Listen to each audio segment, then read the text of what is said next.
Olá e bem-vindos a esta nossa exploração de hoje. Bom, a ideia aqui é desvendar o que realmente acontece nos bastidores daquelas discussões que todos nós temos. A gente vai deixar a superfície totalmente de lado e investigar a fundo a mecânica oculta dos conflitos. Sabe, dá uma olhada nas emoções mais profundas e naquelas necessidades psicológicas que literalmente ditam o nosso comportamento no dia a dia. E o mais louco é que, na maioria das vezes, a gente nem sequer percebe.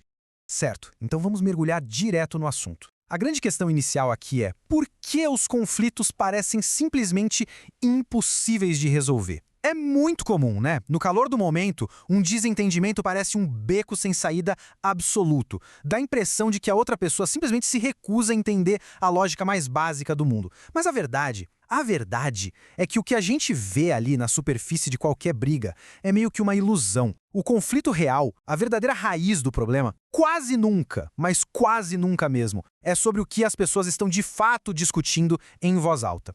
E para ancorar essa nossa análise e não ficar só na teoria, a gente vai usar um estudo de caso clássico, bem comum. Imagina a dinâmica entre um locador e um inquilino.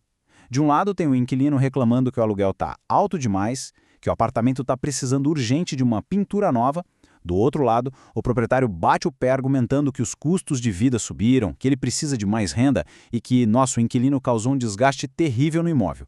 Aí o inquilino retruca dizendo que é um ótimo morador, paga tudo em dia, não tem bicho de estimação. Já o locador reclama do barulho do rádio, dizendo que o inquilino só escuta a pior música possível. Bom, se a gente olhar só para essas queixas lado a lado, parece uma simples disputa financeira e de convivência, certo? Mas essa é apenas a ponta do iceberg do conflito. Tem muito mais rolando por baixo d'água. Então, para entender por que essas duas pessoas simplesmente não conseguem se alinhar, a gente precisa descer um pouco abaixo da superfície e falar sobre a mecânica de como o nosso cérebro opera. Tudo, literalmente tudo, começa com a percepção. E veja bem, a percepção não é tipo uma câmera gravando a realidade ali de forma neutra. Na verdade, é um processo psicológico super ativo. O cérebro seleciona os estímulos do ambiente, organiza esses dados todos e só então interpreta tudo isso para construir um sentido. Ou seja, a realidade que a gente vivencia durante um conflito é, no fim das contas, uma construção da nossa própria mente. Isso ilustra brilhantemente como que os nossos olhos captam pode ser filtrado de maneiras, assim, completamente opostas. Pensa bem, duas pessoas podem estar diante da exata mesma situação. Uma delas olha para uns estilhaços no chão, organiza os dados e diz: nossa, são só pedaços de vidro quebrado, super perigoso. Já a outra pessoa olha para aqueles mesmos estímulos e enxerga um vitral colorido incrível e cheio de intenção. Trazendo isso para o caso do nosso locador e inquilino. Eles não estão apenas discordando sobre os fatos. A grande questão é que eles estão literalmente habitando realidades percebidas diferentes. E olha, essa construção de realidade fica ainda mais complexa, vira uma verdadeira teia, quando envolve outras pessoas. A percepção que a gente tem das ações de alguém e aqueles julgamentos que a gente faz em questão de milissegundos são maciçamente influenciados pelas suposições automáticas que a gente já traz na bagagem. A gente não julga uma ação de forma isolada de jeito nenhum. Nós filtramos tudo através de uma lente baseada em quem nós achamos que a outra pessoa é ou no que a gente acredita que ela está maldosamente pretendendo fazer. Na psicologia e nas neurociências, a gente chama isso de processamento top-down, ou seja, de cima para baixo. Isso basicamente significa que as nossas expectativas e as ideias prévias que já moram na nossa cabeça atuam como uma espécie de memória em ação. É fascinante porque elas literalmente modulam a nossa atividade neural. Os nossos vieses alteram o que ouvimos, o que vemos e até como lemos as intenções dos outros. Se o proprietário já espera lá no fundo que o inquilino seja problemático, um radinho tocando num volume super normal vai ser codificado pelo cérebro dele como uma provocação absurda e barulhenta. E grande parte desse processo todo acontece por causa da nossa memória implícita ou processual. É aquele mesmo tipo de memória que nos permite dirigir um carro ou tocar piano sem ter que pensar conscientemente em cada movimento das mãos ou dos pés. Mas o detalhe fascinante aqui é que isso também se aplica às nossas emoções e às regrinhas sociais que a gente segue. Boa parte de como processamos as interações sociais ocorre totalmente fora da nossa consciência. É no piloto automático. São puros hábitos de julgamento que a gente foi criando com o tempo. Isso acaba criando uma divisão super reveladora na nossa mente. Olha só, de um lado temos as nossas intenções conscientes durante uma discussão. Sabe quando a gente jura que está sendo justo, racional e super equilibrado? Mas do outro lado, operando lá nos bastidores, temos associações implícitas. São aqueles vieses sociais pré-carregados que afetam as nossas decisões sem a gente ter absolutamente nenhum controle voluntário sobre eles. É exatamente isso que explica porque, do nada, adotamos atitudes tão defensivas ou hostis durante um conflito. O nosso cérebro está lá, reagindo a uma ameaça fantasma, tudo com base em arquivos de memória do passado. Bom, com todo esse arsenal de vieses cognitivos em mente, vamos dar um passo atrás e voltar para aquele nosso caso de estudo. Sabendo que as reclamações sobre o aluguel, o barulho do rádio e a pintura do apartamento são, na verdade, só a superfície filtrada por essas percepções automáticas, a gente precisa mergulhar até o fundo absoluto desse iceberg. O que diabos está realmente acontecendo ali? Quais são as necessidades profundas e subjacentes que estão de fato tentando se manifestar no meio dessa discussão toda sobre dinheiro e som alto?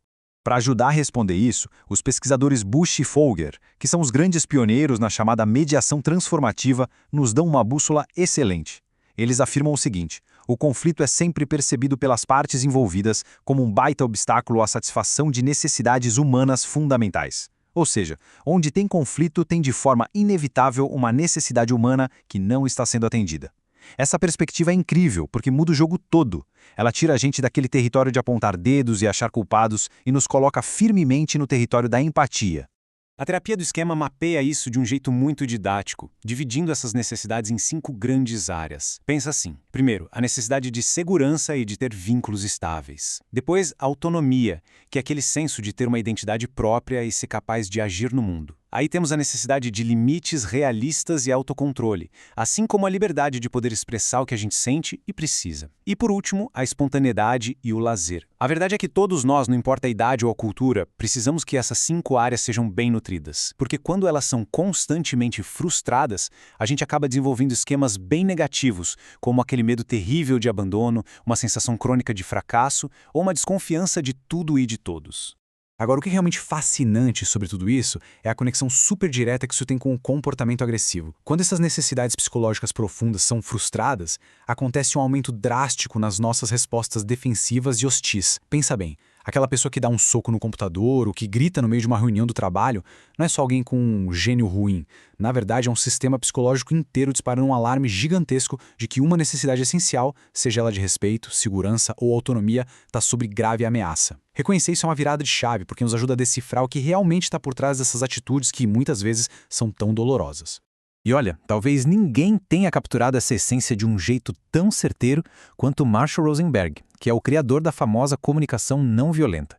Ele tem uma frase que diz: mesmo quando alguém adota um comportamento que nos agride, trata-se de uma tentativa de atender a uma necessidade legítima. Essa é uma reestruturação monumental da forma como a gente enxerga a empatia.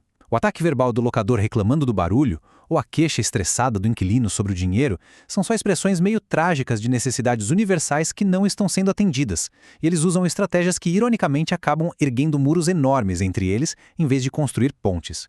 Então, o ponto crucial de tudo isso é a gente finalmente entender a diferença abissal entre 2 conceitos.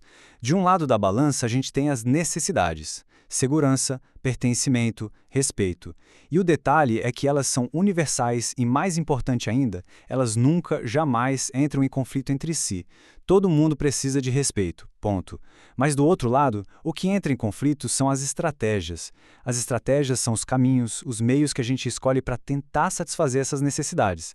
Exigir que a pintura seja feita amanhã sem falta, ou aumentar o aluguel de forma super agressiva, isso são estratégias. O grande ahá, o momento de clareza para resolver qualquer disputa, é perceber que as necessidades humanas nunca se chocam. São apenas as estratégias e as escolhas de comportamento que entram em rota de colisão. E para a gente fechar essa nossa análise de hoje, eu queria trazer uma reflexão bem profunda da autora Anna Bock. Ela aponta que o mundo social e cultural, do jeito que a gente experiencia, é o que possibilita a construção do nosso mundo interior. Ou seja, os nossos conflitos não acontecem num vácuo, isolados. Eles são resultado de esquemas internos que foram sendo moldados ao longo de uma vida inteira de interações com o mundo lá fora. Então, eu deixo aqui uma pergunta final para todo mundo pensar. Da próxima vez que um conflito parecer um monstro insuperável, será que a gente vai ser capaz de olhar além dos vidros quebrados das estratégias e enxergar necessidade super legítima que está tentando quase que desesperadamente brilhar ali no meio? É com certeza um pensamento excelente para a gente levar no bolso. Até a próxima exploração, pessoal!